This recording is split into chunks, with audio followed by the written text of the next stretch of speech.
Hello guys! Today is magluluto tayo ng quick, easy dessert. Yun ang custard pudding. Ayan lang ang ingredients natin na gagamitin is 3 ingredients lang. Yung custard powder, fresh milk at saka sugar. Ayan.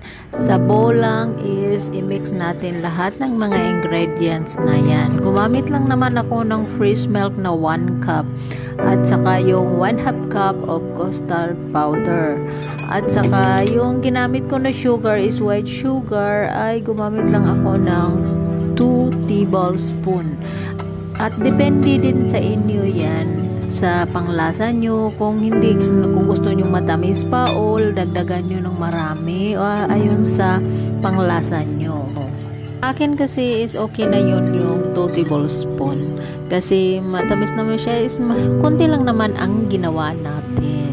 Kunti lang ginawa ko kasi kami lang dalawa ni Grandpa ang kumakain. Tapos si Grandpa naman hindi naman siya masyadong kumakain ng ganito kasi matamis, diba? Ayan, i-mix lang natin at saka magsimula na tayong magluto. Ayan.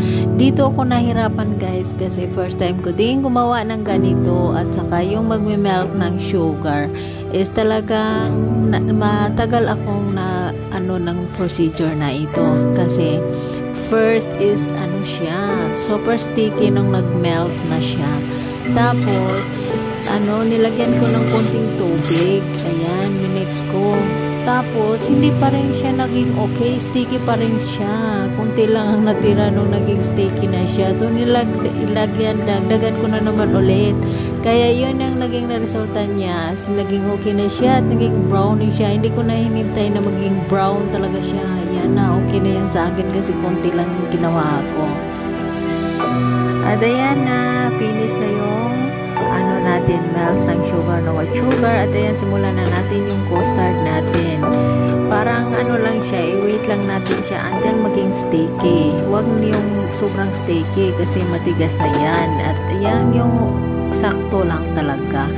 At tapos na yan at ilagay na natin sa ating may melt na sugar.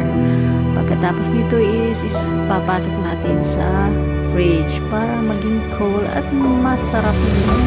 At ito na guys, ito na ang finished product natin. Malamig na siya at ayan, simulan na natin kainin.